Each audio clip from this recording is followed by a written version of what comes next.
आता आपण वळूया बातमी 36 जिल्ह्यांची या बुलेटिनकडे। भारतीय सैन्याने एलओसीवर 15 ते 20 दहशतवादी आणि 10 ते 12 पाकिस्तानी सैनिकांचा खात्मा केला। प्रत्युत्तराच्या कारवाईत भारताने पाकिस्तानच्या चौक्या आणि दहशतवाद्यांचे तळ उद्ध्वस्त केले। पाकिस्तानने तात्काळ पीओकेवरचा ताबा सोडण्याची मागणी भारताने केली आहे, तर काश्मीरच्या मुद्द्यावर तिसऱ्याची मध्यस्थी भारताला मान्य नसल्याचं म्हणत परराष्ट्र मंत्रालयाने पाकिस्तानला ठणकावलंय।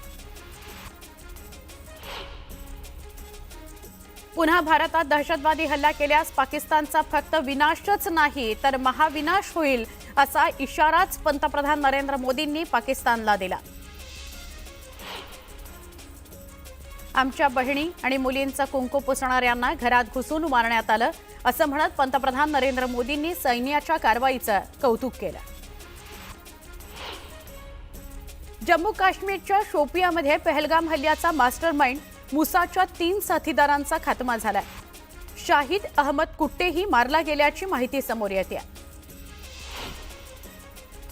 भारतीय सैन्याने ऑपरेशन सिंदूर अंतर्गत 70 देशांच्या संरक्षण अधिकाऱ्यांना या संदर्भातली माहिती दिली। चीन आणि तुर्कस्तानचे अधिकारी मात्र गैरहजर असल्याची माहिती समोर आली।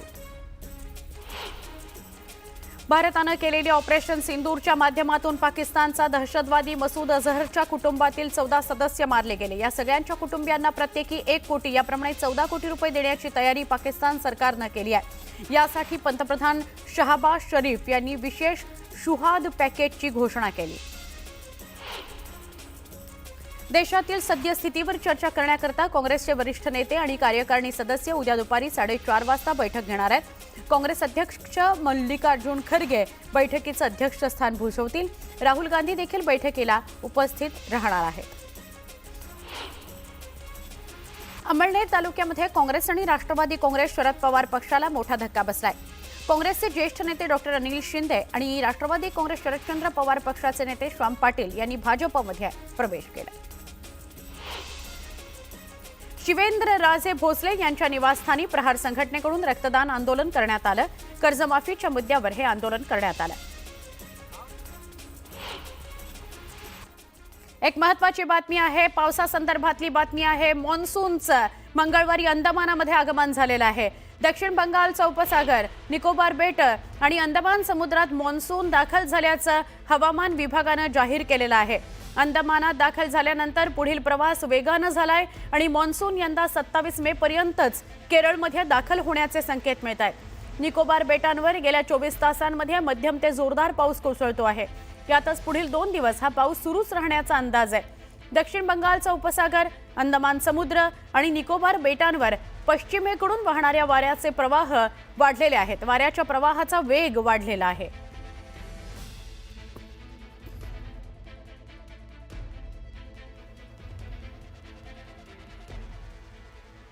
पुन्हा एकदा वेगवान स्वरूपातल्या बातम्या। बदलापूरच्या शाळेतील विद्यार्थिनीवर झालेल्या लैंगिक अत्याचाराच्या पार्श्वभूमीवर स्थापन करण्यात आलेल्या निवृत्त न्यायाधीश साधना जाधव आणि डॉक्टर शालिनी फणसाळकर यांच्या समितीने सरकारला विद्यार्थी सुरक्षेसंदर्भात शिफारशी सादर केलेल्या आहेत। त्यानुसार लैंगिक गुन्ह्यापासून व इतर अत्याचारापासून बालकांचं संरक्षण करणं ही शाळांची जबाबदारी असेल असा निर्णय मंगळवारी शासनाने जारी केलेला आहे। फोर्ट इथल्या काळाघोडा परिसरातील पे अँड पार्क चालवणारी संस्था वाहनतळाचे अधिक शुल्क आकारते आहे। मुंबई महापालिकेने केलेल्या स्टिंग ऑपरेशनमध्ये हे समोर आलं, त्यामुळे या संस्थांविरोधात दंडात्मक कारवाई करण्यात आलेली आहे। मध्य रेल्वेच्या भांडूप आणि कांजूरमार्ग दरम्यान आज आणि उद्या मध्यरात्री विशेष ट्रॅफिक आणि पॉवर ब्लॉक घेण्यात येणार आहे। नागरिकांनी वेळापत्रक पाहून घराबाहेर पडा, तसं बाहेर पडण्याचं नियोजन करा असं आवाहन करण्यात आलं आहे। भारत आणि पाकिस्तान दरम्यान शस्त्रसंधी झाल्यानंतर उत्तर भारतातील 32 विमानतळ पुन्हा सुरू करण्याची घोषणा सरकारने केली। तरीही देशातील प्रमुख विमान कंपन्यांनी सावध पवित्रा घेत त्या भागांमधील विमानसेवा अद्याप पूर्ववत सुरू केलेली नाहीये। पुढील परिस्थितीचा अंदाज घेऊनच विमानसेवा पूर्ववत करण्यात येईल असा निर्णय विमान कंपन्यांनी घेतलेला आहे। गोखले पूल पूर्ण क्षमतेने वाहतुकीकरता खुला करण्यात आलाय। दरम्यान बेस्ट प्रशासनाकडून पुढच्या आठवड्यापर्यंत सेवा पूर्ववत करण्याचे प्रयत्न सुरू असल्याचं सांगण्यात आलं। गोखले पुलावरील बस मार्ग खंडित झाल्यामुळे तसंच वळवल्यामुळे इतर पर्यायी मार्गांवरची वाहतूक कोंडी वाढली आहे.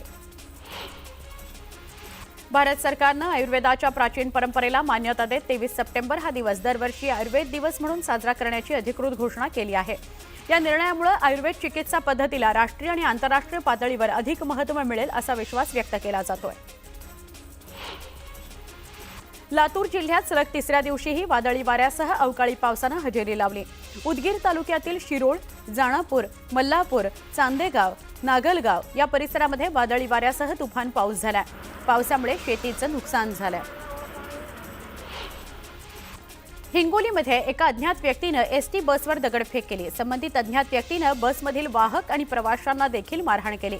पोलिसांनी आरोपीचा शोध सुरू केलाय. सोलापूरमध्ये वादळी वाऱ्यामुळे तुफान पाऊस कोसळतोय. पावसामुळे नागरिकांना उष्णतेपासून दिलासा मिळालाय. पिकं धोक्यात आल्यानं शेतकरी संकटात सापडलाय. लातूरच्या उदगीरमध्ये एका विद्यार्थ्याला 10वीत सगळ्या विषयांमध्ये 35% गुण मिळालेत. एकुरकामध्ये समर्थ माध्यमिक विद्यालयामध्ये शिकणाऱ्या नागेश पल्लेवाड या विद्यार्थ्याला 35% गुण मिळालेत. नागेशची परिस्थिती हलाखीची आहे. ठाकुर्लीमधील सर्वोदय लीला बिल्डिंग नंबर 1 इथं 13व्या आणि 14व्या मजल्यावर मध्यरात्री आग लागली. या आगीत घरांचं मोठं नुकसान झालेलं आहे. सुदैवानं कोणतीही जीवितहानी झाली नाही. मोठा अनर्थ टळला. राष्ट्रवादी काँग्रेस पक्षाचे शहराध्यक्ष दीपक मानकर यांनी पुणे शहराध्यक्ष पदाचा राजीनामा दिला. मानकर यांच्या विरोधात बनावट दस्त तयार करून फसवणूक केल्याप्रकरणी पुणे पोलिसांनी सोमवारी गुन्हा दाखल केला होता. त्यानंतर दुसऱ्याच दिवशी मानकर यांनी पक्षाकडे आपला राजीनामा सुपूर्द केलेला आहे. राज्यात देवस्थान इनाम जमिनी मोठ्या प्रमाणावर आहेत. या जमिनींचे होत असलेले खरेदी विक्री व्यवहार ज्याबाबत सरकार धोरण ठरवत असल्यानं या जमिनींची नोंदणी थांबवण्याचे निर्देश महसूल मंत्री चंद्रशेखर बावनकुळे यांनी मंगळवारी दिले.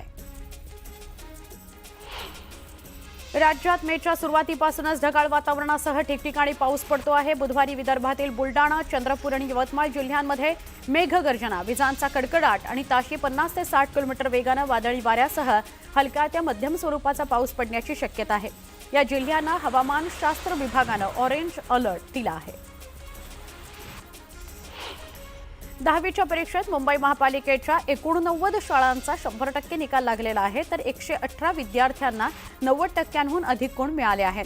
पालिका शाळांचा एकूण निकाल 92% लागला आहे. 247 माध्यमिक शाळांमधून 14,966 विद्यार्थ्यांनी परीक्षा दिलेली आहे. त्यापैकी 13,907 विद्यार्थी उत्तीर्ण झालेले आहेत.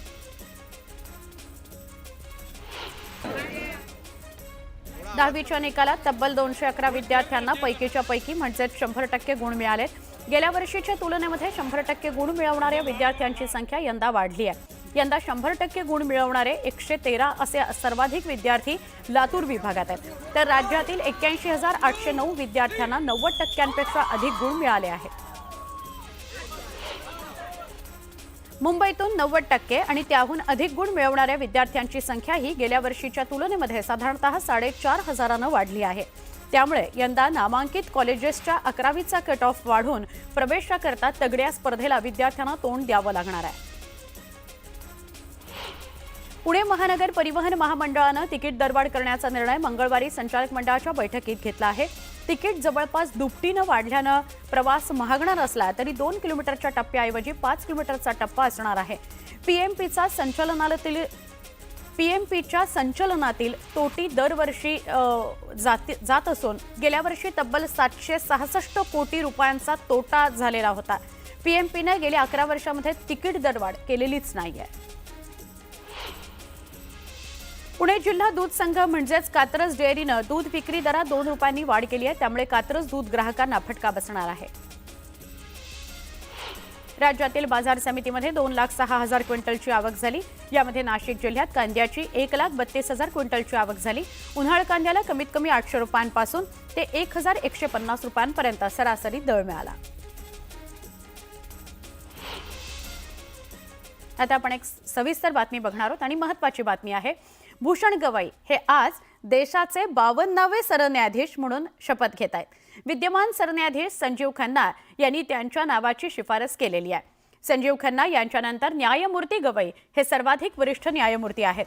सरन्यायाधीश संजीव खन्ना यांच्या निवृत्तीनंतर 14 मेला भूषण गवई यांना राष्ट्रपती द्रौपदी मुर्मू पद आणि गोपनीयतेची शपथ देतील। 14 मे म्हणजे आजच्या दिवशी भूषण गवई यांना राष्ट्रपती द्रौपदी मुर्मू या पद आणि गोपनीयतेची शपथ देतील। भूषण रामकृष्ण गवई हे 23 नोव्हेंबर 2025 ला निवृत्त होईपर्यंत सरन्यायाधीश या पदावर कार्यरत असतील। न्यायमूर्ती गवई हे मूळचे अमरावतीचे आहेत। भारताच्या सर्वोच्च न्यायालयाच्या सरन्यायाधीशपदी विराजमान होणारे न्यायमूर्ती भूषण गवई हे 6वे मराठी व्यक्ती आहेत। तसंच या पदावर विराजमान होणारे ते 3रे नागपूरकर देखील ठरतील, म्हणजे नागपूर विभाग। त्यांनी ऑगस्ट 1992 ते जुलै 1993 या काळात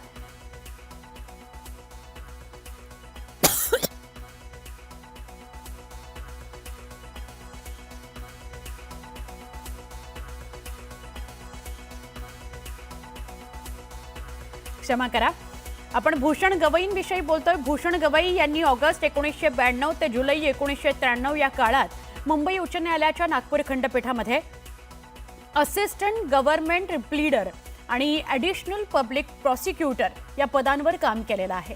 न्यायमूर्ती भूषण गवई यांचा जन्म 24 नोव्हेंबर 1960चा अमरावतीमधला।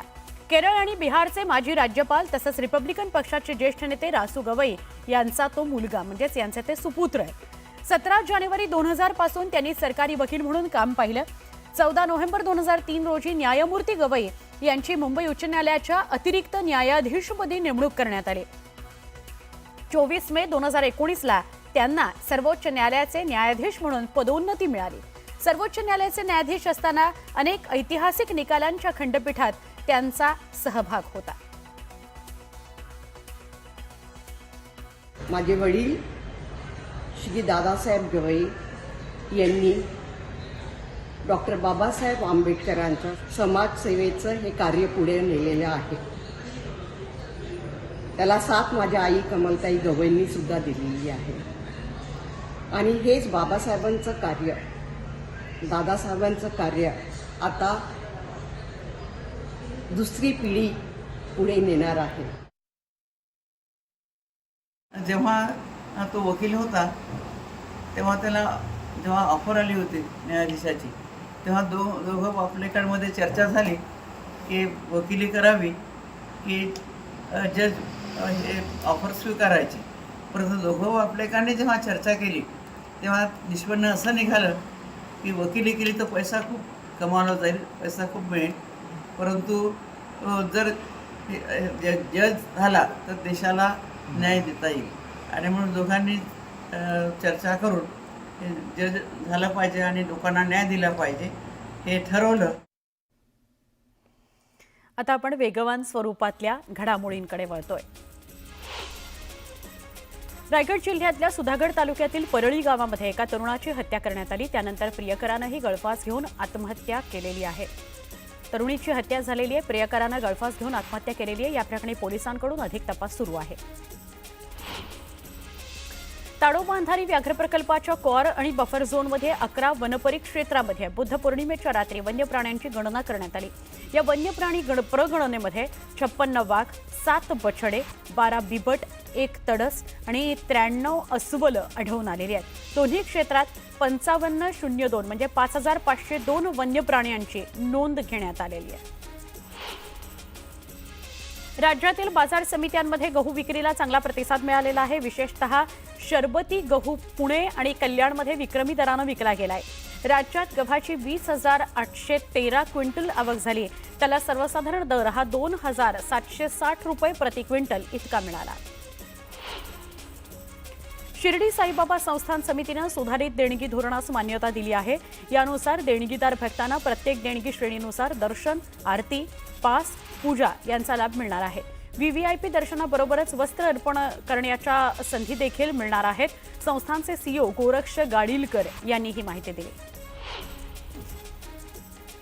पुण्यातील पीएमपीएमएलच्या ताफ्यात 1000 नवीन बसेस दाखल होणार आहेत। पुणे महापालिका 300 आणि पिंपरी चिंचवड महापालिका 200 तसंच पीएमआरडीए कडून 500 बस देण्याचा निर्णय संचालक मंडळाच्या बैठकीत घेण्यात आला आहे।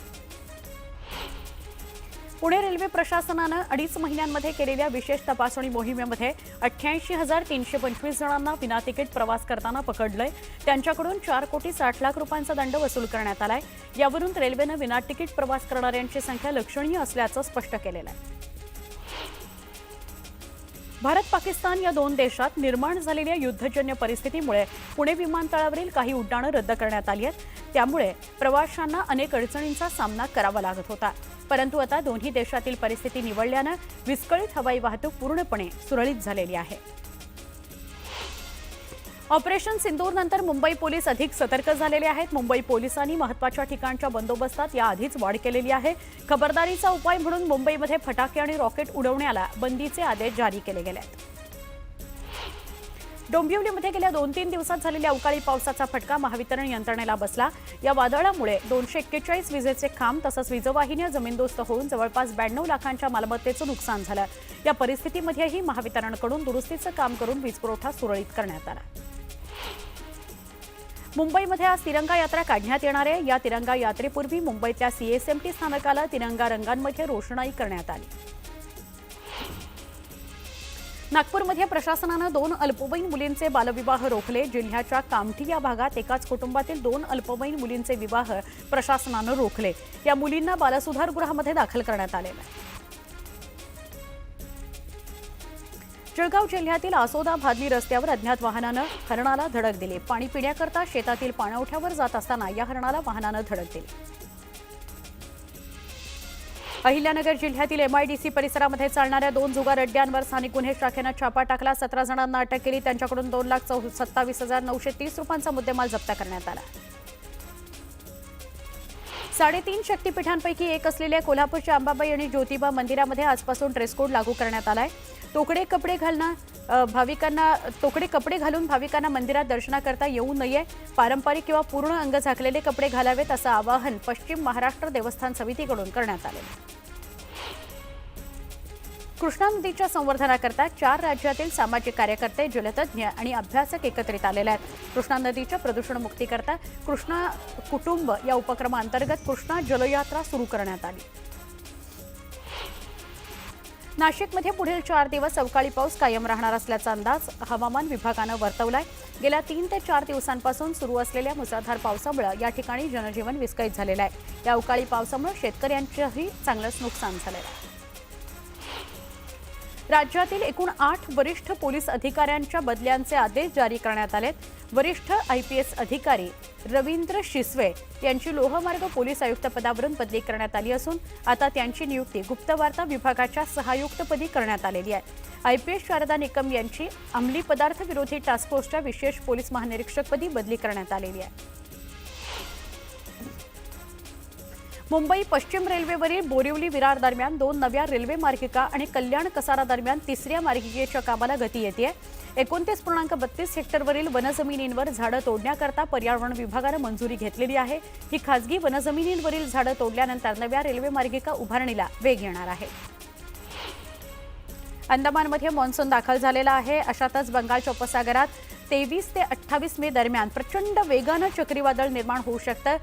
ही शक्ती चक्रीवादळामुळे 16 ते 18 मे दरम्यान बंगालच्या उपसागरात कमी दाबाचं क्षेत्र निर्माण करू शकते.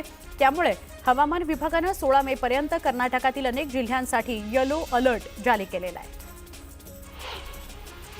कुख्यात गँगस्टर गजानन उर्फ गजा मारणे यानं पोलिसांच्या संरक्षणात असताना महामार्गावरील ढाब्यावर मटण पार्टी केल्याचा धक्कादायक प्रकार समोर आला. हा प्रकार उघडकीस आल्यावर एका पोलीस अधिकाऱ्यासह 4 पोलीस कर्मचाऱ्यांवर निलंबनाची कारवाई करण्यात आली. याशिवाय गजा मारणेला भेटण्याकरता ढाब्यावर आलेल्या 3 गुन्हे दाखल करण्यात आले आहेत. रत्नागिरी जिल्ह्यातील ग्रामपंचायतीकडून मार्च अखेरपर्यंत 87.67% म्हणजे 21,54,51,739 रुपयांची पाणीपट्टी वसूल करण्यात यश आलेलं आहे. मात्र अद्यापही तब्बल 3,90,90,68 रुपयांची पाणीपट्टी वसूल करणं बाकी आहे. सोलापूर जिल्ह्याकरता वरदान ठरलेले उजनी धरण हे मे अखेरीस -22% वरती पोहोचलंय. पुढील 8 दिवसांमध्ये -30% पर्यंत जाण्याची शक्यता आहे. धरणातून जून-जुलैपर्यंत शेतीला पाणी मिळणार आहे. भारतीय जनता पक्षाच्या वतीनं गोंदिया जिल्हा भारतीय जनता पक्षाच्या अध्यक्षपदावर पहिल्यांदाच महिलेला स्थान देण्यात आलंय। माजी जिल्हा परिषद सदस्या आणि भाजप महिला आघाडीच्या माजी महिला अध्यक्ष सीताबाई कमलेश रहांगडाले यांची भारतीय जनता पक्षाच्या जिल्हाध्यक्षपदी निवड करण्यात आलेली आहे। सांगलीमध्ये तरुणाचा पाठलाग करण्यात आलेल्या खुनाचा संजयनगर पोलिसांनी छडा लावला। या प्रकरणी 6 जणांवर गुन्हा दाखल करण्यात आलाय। तिघांना अटक करण्यात आली आहे। जुन्या भांडणाच्या वादातून मुबारक शहा या रेकॉर्डवरील गुन्हेगाराचा खून करण्यात आल्याचा पोलीस तपासात निष्पन्न झालेला आहे। भारत आणि पाकिस्तानमध्ये युद्धविराम घडवून आणण्याचं श्रेय अमेरिकेचे राष्ट्राध्यक्ष डोनाल्ड ट्रम्प घेत असले तरी दोन्ही देशांमध्ये अद्यापही तणावाची परिस्थिती बघायला मिळते। पाकिस्तानकडून सातत्यानं शस्त्रसंधीचं उल्लंघन केलं जात असल्याचं पाहायला मिळतंय। यातच भारतानं पाकिस्तान उच्चायुक्तालयातील एका अधिकाऱ्यावर थेट कारवाई करत 24 तासात भारत सोडण्याचे निर्देश दिलेले आहेत। पीएमपीएलसाठी 1000 बसेस खरेदीचा निर्णय संचालक मंडळाच्या बैठकीमध्ये घेण्यात आला। 500 बसेस पीएमआरडीए स्वतंत्रपणे खरेदी करून देणार आहे, तर उर्वरित 500 बसेस पुणे आणि पिंपरी चिंचवड महापालिकेच्या वतीनं खरेदी करण्यात येणार आहेत। लवकरच निविदा प्रक्रिया राबवून बसेस खरेदीची प्रक्रिया सुरू होणार आहे। नंदुरबारमध्ये गेल्या 6 दिवसांपासून सुरू असलेल्या अवकाळी पावसानं शेतकऱ्यांच्या कांदा पिकाचं मोठं नुकसान केलं। पावसाच्या पाण्यात कांदा तोड करण्याची वेळ शेतकऱ्यांवर आली आहे। अवकाळी पावसाचा जांभळं आणि करवंद यांना फटका बसलेला आहे, त्यामुळे त्याची विक्री करून उदरनिर्वाह करणारी शेकडो कुटुंब हतबल झालेली आहेत। खेड तालुक्यातील पश्चिम सह्याद्रीच्या डोंगर रांगांमधील डोंगराची काळी मैना म्हणून ओळखली जाणारी करवंद जांभळं बाजारात दाखल होऊ लागली असताना वादळी वाऱ्यासह पावसानं झोडपल्यानं पिकलेल्या करवंदांसह जांभळं, रायवळ, आंबे गळून पडल्यात आणि त्याचा फटका शेतकऱ्यांना बसलाय। मुंबई पुणे महामार्गावर तळेगाव चाकण फाट्यावर कर्तव्यावर असताना पोलीस हवालदार मिथुन धेंडे यांना भरधाव डंपरनं उडवलं। यात या पोलिसाचा जागीच मृत्यू झाला। डंपर चालक गाडीसह फरार आहे। मावळ डंपर चालकाचा शोध घेत आहे। पिंपरी चिंचवड शहरात मेट्रोकरता उभारल्या जात असलेल्या पिलरचा महाकाय लोखंडी सांगाडा कोसळल्याची घटना घडली आहे। पिंपरी ते निगडी दरम्यान मेट्रोची नवीन उन्नत मार्गिका उभारली जाते। त्याकरता पिलर टाकले जात असताना अचानक हा कित्येक टन वजनाचा सांगाडा कोसळला। सुदैवानं या घटनेत कोणतीही जीवितहानी झाली नाही। डोनाल्ड ट्रम्प यांनी लागू केलेल्या वाढीव समतुल्य आयात शुल्कामुळे अमेरिकेत एप्रिलमध्ये महागाई जबरदस्त उसळी घेण्याची शक्यता आहे। फॅक्टसेट या डेटानुसार एप्रिलमध्ये महागाईचा दर आदल्या वर्षाच्या तुलनेत 2.4% राहण्याची शक्यता आहे। अलीकडेच बांगलादेशमधील मोहम्मद युनूस यांच्या नेतृत्वाखालील अंतरिम सरकारनं एक मोठा निर्णय घेतला। माजी पदच्युत पंतप्रधान शेख हसीना यांचा पक्ष अवामी लीगवर देशाच्या दहशतवाद विरोधी कायद्याअंतर्गत बंदी घालण्यात आलेली आहे।